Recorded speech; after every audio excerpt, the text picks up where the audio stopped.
lo consultan. Ahora estamos en la grabación, empieza la clase. Les voy a hacer la presentación de la primera unidad, que yo se la voy a habilitar para que ustedes la puedan ahí consultar. Yo le explico aquí, hacemos discusiones, preguntas, respuestas, lo que ustedes necesiten o crean conveniente, ¿verdad? Ok, entonces aquí estamos. No sé si está presentando. Ustedes me dice alguien por ahí que si está aparece la presentación, valga la redundancia. Sí se ve, ingeniero. Va, muchas gracias. Se ve, ingeniero. Gracias. Va, antes que nada también, alguien que me acuerde al final de que hay que elegir un representante de la materia. El representante de la materia solo es un enlace directo. Como tenemos un grupo WhatsApp, yo ahí subo cualquier observación, así como he subido los avisos, ¿verdad? Perdón, pero a veces es necesario tener algún contacto de alguien por alguna emergencia, ¿verdad?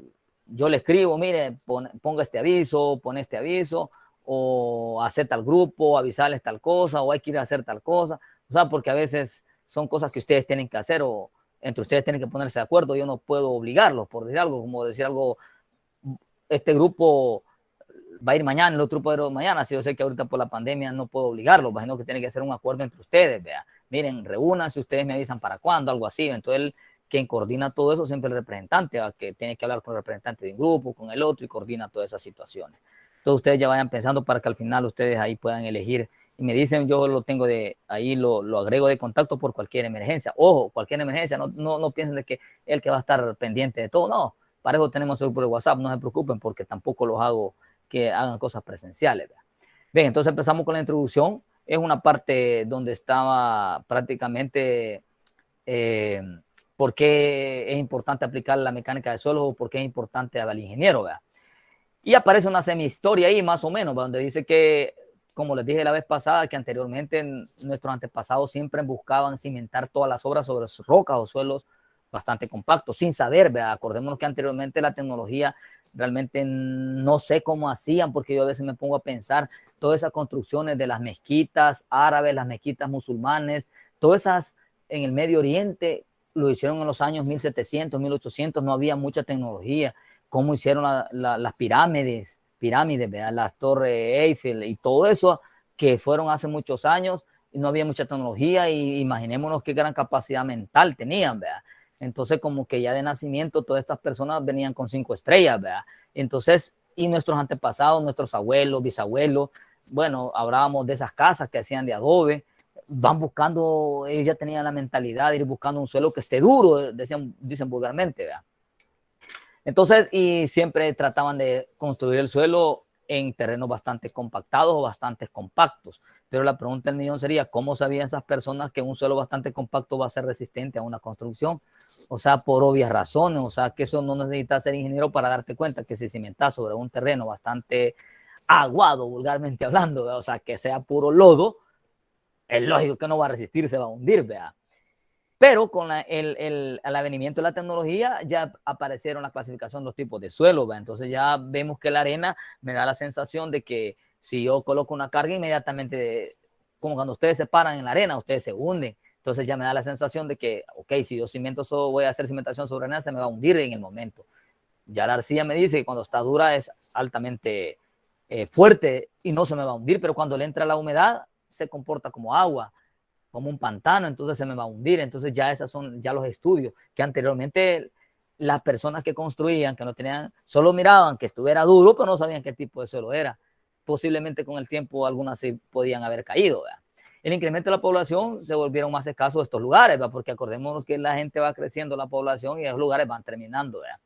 Entonces, por obvias razones, empezaron a construir sobre suelos de una capacidad de carga bastante baja, ¿va? Y que había muchas deformaciones y filtraciones de agua, etcétera, etcétera. Después de decir que se dice que el suelo, además de servir de fundación en las obras de ingeniería, se usa como material de construcción. ¿En dónde se usa? Para base de caminos, presas de tierra, taludes, muros.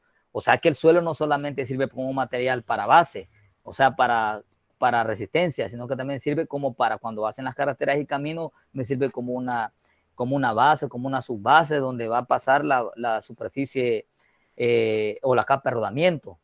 Las presas de tierra, o sea, hay presas que no permiten el paso del agua y no son de concreto, son de tierra. pero claro, no es una tierra arcillosa, no es una tierra limosa, no es una combinación de tipo de suelo que me permite que no haya mucha infiltración, que haya un buen ángulo de fricción interna, que haya una buena cohesión para que no se me vaya a deshacer esa estructura, y es de tierra.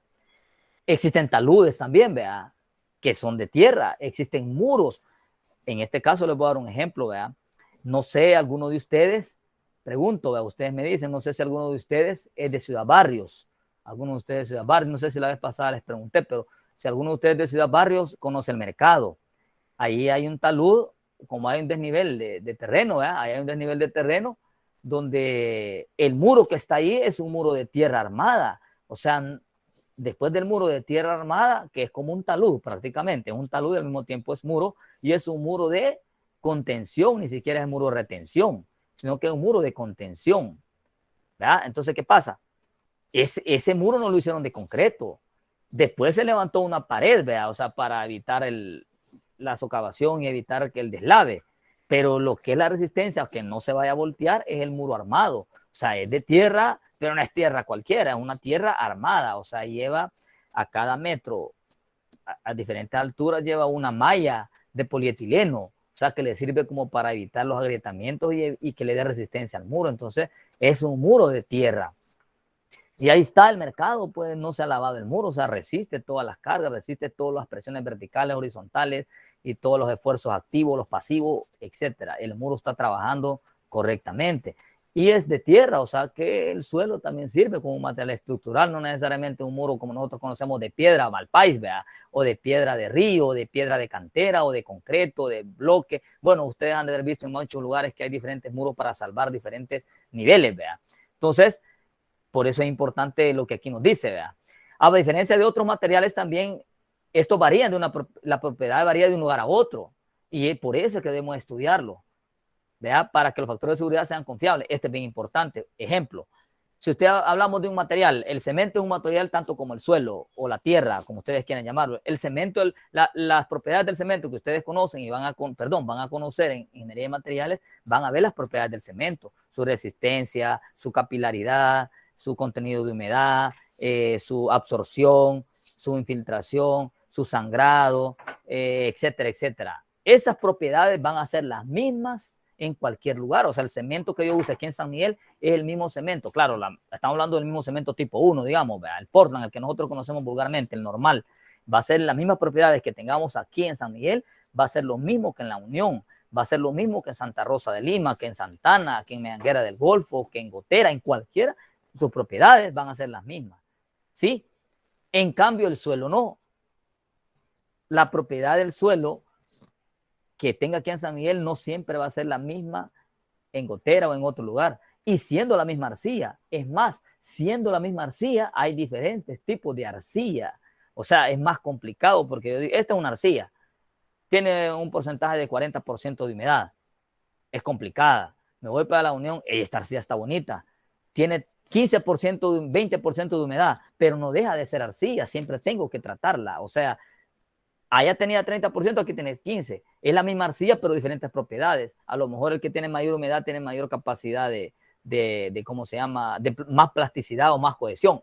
Y el otro tiene menos, pero no deja de ser arcilla. Hay que eliminarla. O sea, no por el porcentaje de cantidad de arcilla quiere decir que cuál es mejor o cuál es peor. Lo que pasa es que es el comportamiento que va a tener en la estructura el problema que va a venir a afectar. Entonces, por eso el suelo es bien importante determinar sus propiedades, sus características. Por eso se hacen las pruebas. Nosotros en la unidad número 12 vamos a empezar a ver las relaciones volumétricas y gravimétricas, donde nosotros conocemos todas las propiedades del suelo o todas sus características del suelo, contenido de humedad, porosidad, relación de vacío, la absorción, peso específico, peso volumétrico, bueno, todas las características físicas y mecánicas del suelo y unas características hidráulicas también, ¿verdad?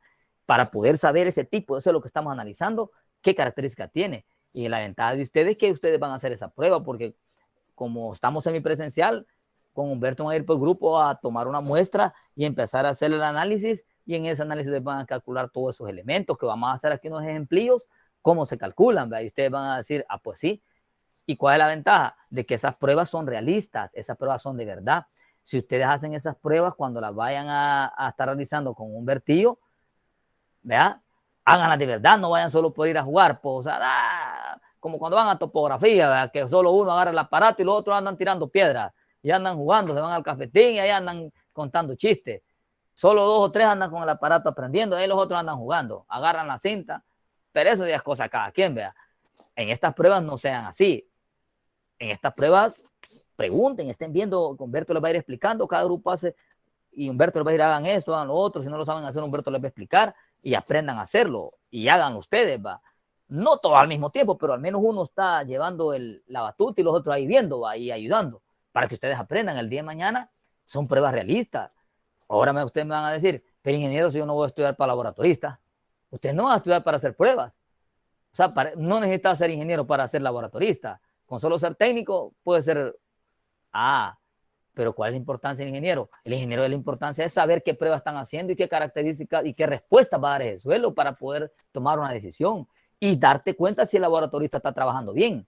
Si yo soy ingeniero y no conozco las pruebas, ¿cómo le voy a decir al laboratorista? No, espérate, ese material que estás utilizando no le echaste parafina.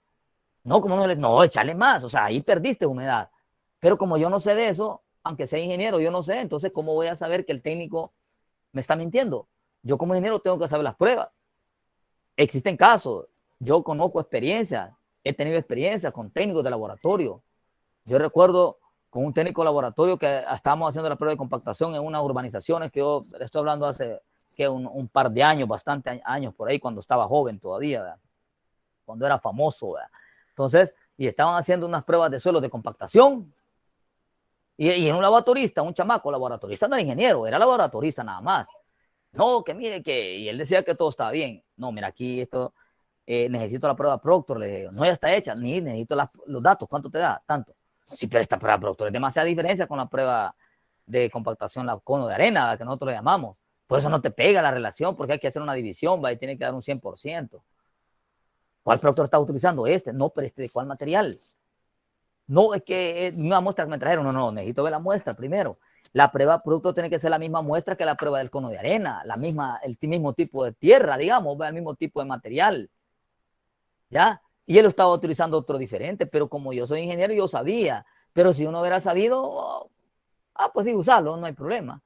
No, por eso no te pega, porque el chamaco nunca servía en las compactaciones. Ingeniero, la compactación no sirvió. Sí, he estado ahí, han compactado bien, le han pegado bien con la vibrocompactadora, hemos utilizado un rodo vibratorio de 2 toneladas, o sea, y yo he estado, no ha habido sobrecompactación. Es más, hasta a través de fórmulas te calculé el número de pasadas y hemos cumplido, pero no pegue, ingeniero. ¿Cómo no va a cumplir? Hasta te puse la capa de 20 centímetros, me pide de 30, te la puse menos todavía para ayudar. Pero no pega. Pues no, vamos a ir con vos, vamos al laboratorio a hacer la prueba, quiero estarlo viendo, a ver cómo la haces. Y yo estaba viendo, sí, está bien, ya está bien seco, 24 horas en el horno, no, solo 8, añada la norma que utilizaste, aquí está, va, está bueno, dale. Me llamó la atención el producto, que es una gran diferencia, ¿verdad? Mira, pero, y ahí fue lo que les cuento. No, y mándame la muestra, y manda la muestra, no era la misma. O sea, me estaba haciendo Proctor con un tipo de suelo y me estaba haciendo el cono de arena con otro tipo, me estaba compactando con otro tipo de suelo. Entonces estoy comparando chiles con cebolla, o sea, no puedo, tengo que comparar tomate con tomate para ver cuál de los dos es mejor de los dos tomates, para que me entienda. Y este chamaco, pero es que mi ingeniero es lo que me mandaron. Ahora ahí viene la diferencia. Él era un técnico, yo era el ingeniero, entonces yo podía decirle, pero él no entendía eso, no es ingeniero, pero eso no tiene nada que ver, me decía. ¿Cómo no va a tener nada que ver si eso es el principal efecto? Pero según él no tenía nada que ver. Entonces a eso quiero llegar, o sea, ustedes no están estudiando para ser técnicos, pero están estudiando para poder interpretar datos y darte cuenta de qué consiste. Les voy a dar otro ejemplo, fuera del contexto, pero para que me entiendan. Yo no le puedo estar revisando una obra a un maestro de obra, a un albañil, si no conozco el proceso constructivo, ¿verdad? ¿Cómo le voy a estar diciendo que está malo si no lo conozco? Estudié yo para pegar bloques, yo no puedo pegar bloques. A mí me va a salir panda la pared. Empiezo en el punto A, termino en el punto C, la línea más corta, la línea recta. A mí me va a hacer una línea curva. Y no van a estar ni siquiera verticales. Pero si sé el proceso, yo le puedo decir al maestro, al albañil, mira, si el bloque, ponerle 2 hilos, ponerle 2 hilos. Y por favor, poner las reglas pachas, ponerle primero la plomada. ir plomeando cada bloque, no cada hilada, no, porque se te va a perder. O sea, yo le puedo decir el procedimiento, no lo voy a pegar yo, pero si yo no sé el procedimiento, ¿cómo voy a saber yo que el albañil lo pego bien? Voy a llegar hasta que está hecha la pared y la pared va a estar desplomada. ¿Y qué voy a hacer? Demolerla. ¿Quién paga ese material? No me lo va a pagar el albañil, lo voy a pagar yo, porque yo lo compré. El albañil, no, lo que voy a hacer no es pagar la mano de obra, ¿verdad? No te pago hasta que me la hagas bien. Le demuelo la pared, me vuelve a hacer la pared, le pago hasta que me la haga bien, pero el material que perdí, el bloque no lo voy a sacar entero. El acero de bastón quizás va a estar doblado y todo maltratado. Algunos bloques estillados, o sea, todos esos problemas, ¿qué va a pasar? Va bajo mi costo. Entonces, por eso es importante que el ingeniero, como ustedes, como yo, que ustedes están en ese proceso, conozcan todos esos ¿cómo se llama? Esos procedimientos, ¿verdad? O sea, hago esa aclaración. ¿Por qué estudiamos la mecánica del suelo? ¿Cuál es el problema? Ahí me dice, por pequeña que sea, necesita ser desplantada sobre un suelo seguro. O sea, un bañito, un murito, una pared chiquita, que el suelo, a ver, no, es una pared, un murito de 2 hiladas, vos. Ese murito se te puede caer y te va a quebrar, pero no va a matar a nadie. Es que no se trata que mate a nadie, se trata que es el sobrecosto que vas a tener que volver a hacerlo y ese dinero, ¿quién te lo paga? Bajo tu costo. Y en su mayor parte el comportamiento es el mismo. Cualquier precisión, esto es importante, esto sí me interesa para los que quieren ser diseñadores estructurales. Cualquier precisión en el diseño estructural se pierde si desconocemos el comportamiento del material donde se cimentará, lo que dijimos. Aquí anda un puente, aquí anda una estructura, una superestructura bonita, una torre de Pisa, pero si tiene una mal característica y desconocemos el comportamiento donde lo voy a cimentar, por muy bien diseñado que esté, no me interesa. Pero ingeniero y para diseñarlo tuvieron que tomar datos de suelo, y si los tomaron malos, y a veces uno comete el error o comete la mala costumbre de tomar datos de suelo de otro lugar, a que pegue, pues, o sea, te inventas datos, pues. No, tenés que usar datos del suelo donde vos vas a hacer la cimentación. Tenés que hacerle las pruebas para cuando haga el diseñador me va a decir, hey, necesito que me diseñes un muro, me va a decir. Yo soy el diseñador. Y yo le voy a darme los datos del suelo, le voy a decir, dame las pruebas. ¿Qué necesita? Dame el ángulo de presión interna, dame la cohesión, necesito el contenido de humedad, le voy a decir todos los datos que necesito. ¿Y cómo lo obtengo de ese suelo? A través de las pruebas de laboratorio. Entonces yo, como soy el que estoy pidiendo el diseño del muro, le entrego al diseñador. Entonces el diseñador sí me va a dar el diseño del muro. Aquí está el diseño, mire, va a ser de zapata de 3x3, la altura o la pantalla de tanto, el ancho de 40 centímetros, tiene que ser de mampostería de piedra reforzada, etcétera, etcétera. Pero este muro va a resistir, sí, porque en base a la resistencia y a las características de suelo que usted me dio, a base a las propiedades de ese suelo que usted está salvando. Le agradezco. Pero vengo yo, que soy más inteligente, agarro ese muro y lo agarro de base. Ya en otro proyecto que voy a hacer otro muro, agarro este mismo muro y lo voy a construir ahí. Error. Las condiciones de suelo no son para este muro. Pero pega, ingeniero, fíjate que lo hice y no se ha caído. Pero ese es como quien dice, tirar una piedra para arriba y suerte que no te caiga vos. O sea, tenés posibilidad de que se caiga o no se caiga, ya depende de la naturaleza, un movimiento telúrico, un deslizamiento, un volteo, ya no depende de vos. Porque hay construcciones que se han hecho sobre suelos maltratados y no se han caído. Pero nosotros somos ingenieros, no podemos estar vamos a ser ingenieros, digámoslo así, ¿verdad? No podemos estar lo que salga, construirlo, tal vez no se cae. Es que el maestro de obra construyó uno igualito y no se le cayó. Ustedes hablan con un maestro de obra y un albañil así les va a decir, no, ingeniero, haga así esta en la fundación, mire, yo hice una más profunda y era más aguado, te dice el suelo, mire, hasta agua salía, pues, y no se ha caído. O sea, mire, le pusimos bastante piedra malpais, bastante mezcla, lo dejamos bien cargado, te da un montón de elementos al azar. Hágalo, ingeniero, que no se va a caer. Y vos venís siendo ingeniero, usted lo hizo de verdad, maestro. Sí. ¿Y cree que resulta? Sí, hombre, mire, ¿cuántos años pasó? ¿Usted conoce tal lugar? Sí. No, ya tiempo fue construido. Va, yo lo hice. Y así está la fundación. Y mire, si se ha caído. Sí, tiene razón, así lo voy a hacer yo también. O sea, ¿qué estudiaste 5 años y veniste a tirarlo por la borda solo porque una persona no estudiada por experiencia te lo dijo? Pero esa experiencia es empírica. No es una experiencia, ¿cómo se llama? Investigativa, una experiencia técnica, una experiencia científica. Que hay el maestro de obra no estudia libros, él en base a lo que va haciendo va aprendiendo. Si se le cae una pared o un muro, ¿qué dice?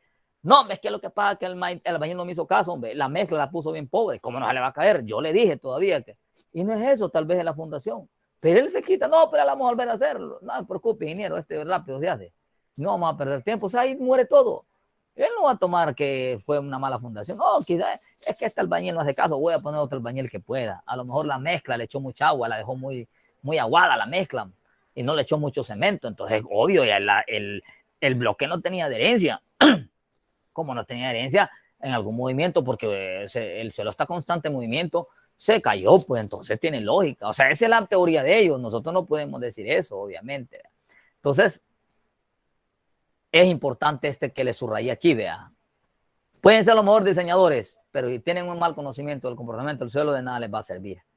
Eso sucedió en la torre de, creo que aquí aparece más adelantito. Vamos a un poquito adelantito aquí. No me voy a ir exactamente. Ustedes después lo leen despacito ahí, vean. No, aquí no está. Pero en la torre de Pisa, vea, que está inclinado. Lean la historia. Yo no les voy a mentir. Esa torre de Pisa no es que la construyeron así que está panda, vea.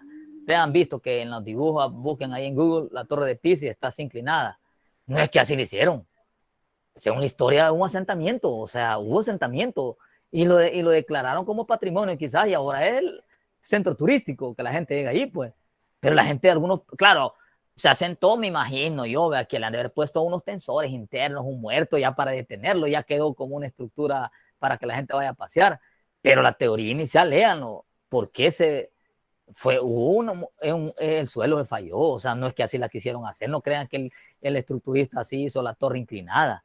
No, la historia te lo dice, léanla, que fue un asentamiento, hubo problemas del suelo y que hizo un hundimiento y se la dio y quedó así. Obviamente, repito, a mí se me ocurre, no estoy seguro, de que para que eso no siguiera ladeando y caerse, a lo mejor internamente le han hecho un muerto de concreto y algunos tensores, ¿verdad?, que lo están deteniendo, algunos pilotes, pues, para que ya no se siga cayendo, me imagino, ¿verdad? Y ya quedó como un centro turístico donde quién no quiere ir a conocer la Torre de Pisa, ¿verdad? O sea, y uno lo ve como una estructura arquitectónica de gran envergadura, ¿verdad? Pero es por su forma, la gente, algunos piensan que así lo hicieron.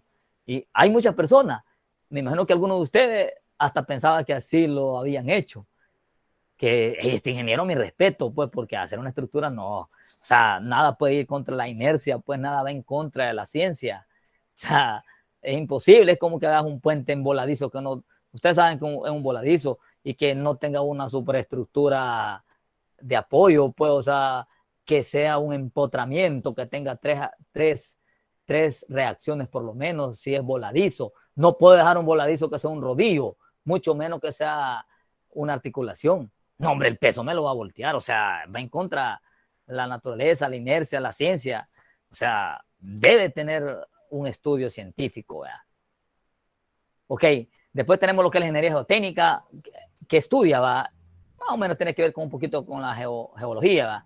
Todos los materiales de la corteza terrestre, incluye la aplicación de aquí ya incluye la mecánica de suelos, todos los principios, la mecánica de roca, geología, o sea que la geotecnia es más amplia que la geología. La geotecnia es una ciencia que estudia las rocas, estudia el suelo y estudia geología, las tres cosas, ¿verdad? Entonces ahí es un poquito más amplio. ¿Qué es la mecánica del suelo? Ahí me dice también la definición, ¿vea? Estudia todas las leyes de la mecánica y la hidráulica, ¿vea? O habla para aplicarlos a todos los problemas de la ingeniería. ¿Cuáles problemas? Los que trata con sedimentos y todas las acumulaciones no consolidadas. Acordémonos que el suelo cómo se ha ido formando, ¿va? El suelo se va formando a través de la escorrentía, va corriendo, se va para abajo, se va deshaciendo, hasta el final va a dar un sedimento, como un charquito, pues por decir algo. Por eso es que a veces las montañas, de tanto que llueve, que nosotros decimos que se va como pelando vulgarmente. Les voy a hablar con términos vulgares para que me entiendan. O sea, se va desgastando, pues, por la escorrentía, lo va lavando, pues lo va lavando. Entonces, todo eso, formación de suelo, y bueno, en geología ustedes lo vieron, al final llega a sedimentarse en un charco de agua, como que si fuera pantanito, y ahí hay sedimentación. Ahí hay desintegración mecánica de la roca, descomposición química de las mismas. Ahí hay todos los procesos geológicos que ustedes conocieron en geología para poder formarse el suelo. Por eso después ustedes estudiaron las rocas metamórficas, las rocas sedimentarias, o sea, toda la formación, cómo se fue dando el suelo, ¿verdad? Entonces la mecánica del suelo tiene que ver con todas estas formaciones, ¿verdad? Y lo que a él le importa es cómo aplicar las leyes de la mecánica y la hidráulica a todos estos problemas, o sea, cómo salvar o cómo mejorar el suelo a través de la aplicación de todas estas leyes, ¿verdad? Para que, si no, ¿qué pasaría? No pudiéramos cimentar sobre el suelo, todito fuera de concreto, solo losas de cimentación haríamos, o sea que prácticamente todo El Salvador y todo el mundo no hubiera tierra, digámoslo así, no que todo fuera de concreto, o sea, no, las fundaciones fueran pilas de 3 metros de fundación, o sea, como quien dice, ya no habría tierra, sino que aunque el piso fuera de concreto, estás excavando, excavando, excavando y vas a llegar hasta 3 metros y sigue el concreto. O sea, nadie hubiera tratado el suelo, hubiera sido lo más fácil, vea. Historia de la mecánica de suelos, ahí aparece más o menos, vea, cómo se va haciendo la historia de la mecánica de suelo. La mecánica de suelo que estudia, ¿va? Aquí específicamente estudia el comportamiento y la utilización del suelo como material estructural, ¿va? Acordémonos. Muchos pusieron en el chat algo de eso, me llamó la atención, bastante interesante, ¿va? Estudia como material estructural porque realmente el suelo es un material estructural, o sea, no es un material cualquiera. Yo me pongo a pensar a veces, ¿va? O sea, el suelo realmente es bien importante, ¿va? O sea, es un material estructural, así como el acero es estructural, el concreto es estructural. El suelo también, porque si el suelo es donde va a quedar cimentada la estructura, tiene que tener características estructurales que soporte. Si no lo soporta, se cae. Entonces, sí, realmente hay que respetar el suelo, ¿verdad? Y de tal manera que las deformaciones y la resistencia de este ofrezcan seguridad. O sea, que las deformaciones no sean tan mínimas que no me vaya a fallar el suelo y la resistencia sea bastante grande que pueda resistir la carga y le dé seguridad a la estructura. Y no solo seguridad, también durabilidad, que dure con el tiempo. No voy a hacer la estructura solo para 3 años, a los 3 años que se caiga. No, durabilidad con el tiempo. Que sea estable. O sea, una estabilidad de la estructura de que algo que es inestable es como que se mueve, medio se hunde, se ladea, como que se va, como que está caminando, pues, o que se mueve demasiado. En altura, el viento afecta. Entre una estructura, entre más alta sea, más rápido se ladea. Entonces pierde estabilidad. Eso es un principio prácticamente físico. Por eso todas las personas, y sucede, entre más alta sea la persona, es menos estable. Entre más alta sea la persona, es más fuerte la caída. O sea, y eso existe en las estructuras. Entre más esbelta, más alta sea la estructura, es más difícil que se detenga y puede ser más inestable, porque el viento, entre mayor altura, el viento azota más. No sé si ustedes se han subido al edificio del Hospital de Especialidades del Hospital San Francisco, al 6º piso, y abran la ventana y van a escuchar el viento fuerte. Y váyanse a la planta baja, no se siente nada.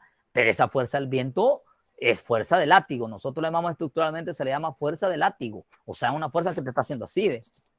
O sea, el edificio está sintiendo que le están pegando toda la vida. No es que solo cuando hace viento, el viento está siempre. Lo que pasa es que como la presión atmosférica aumenta, ¿verdad? Entre mayor sea la altura, más fuerza del viento. Aumenta la presión atmosférica y el edificio está sintiendo esto, ¿ves? Que le estás pegando como una cachetada. Así está sintiendo. ¿En qué sentido? En todos los sentidos. Yo los desconozco, nosotros como ingenieros no los podemos. Cuando hacemos los diseños, hacemos propuestas, hacemos consideraciones de diferentes sentidos, pero el viento en cualquier sentido puede ir a cualquier ángulo. Ajá. ¿Y qué pasa? ¿Y qué pasaría? ¿Qué pasaría si la estructura es inestable? Si la estructura es inestable, fallar, vea, se convierte demasiado, ¿cómo se llama? Perdón, si el suelo es inestable, la estructura puede fallar y la estructura se convierte también inestable, ¿verdad? Entonces, en eso habría que tener un poquito de cuidado, ¿verdad? Es una secuencia de palabras ahí, ¿verdad? Ahora tenemos que la parte de la ingeniería fue inventada, dice, por esta personita, ¿verdad? 1925, Carl von Terzaghi. O sea, este fue de los precursores de la mecánica del suelo. A veces yo digo, quizás era una persona que no tenía mucho que hacer, ¿verdad? Y se puso a estar estudiando suelo y se vino a complicar la vida, pero nos vino a ayudar a nosotros a arreglar la vida, ¿verdad? Porque Terzaghi son de los principales precursores, así como Juárez Vadillo también, ¿verdad? Y está Sober, pero Terzaghi es el que más aparece en la mayoría de consultas, ¿verdad? Es la parte de ingeniería que fue inventada por esa persona. Bueno, antes de realizar cualquier construcción, uno de los pasos fundamentales es el estudio característico. Bueno, ya lo dijimos. ¿Qué incluye la mecánica del suelo? Incluye 3 cosas principales. el comportamiento del suelo sujetos a carga, la investigación de las propiedades físicas y la aplicación de todos los conocimientos, teóricos y empíricos. O sea, incluye más cosas, obviamente, pero estas son de las principales, ¿verdad? Que habría que tener mucho cuidado. El comportamiento, ¿verdad? O sea, los suelos que están sujetos a carga, los que no están sujetos a carga, ¿para qué los voy a estudiar? Si para ello lo utilizan los agrónomos, los geólogos, o sea, van a hacer estudios estratigráficos, no va a estar sujeto a carga, o sea, no me va a afectar, va.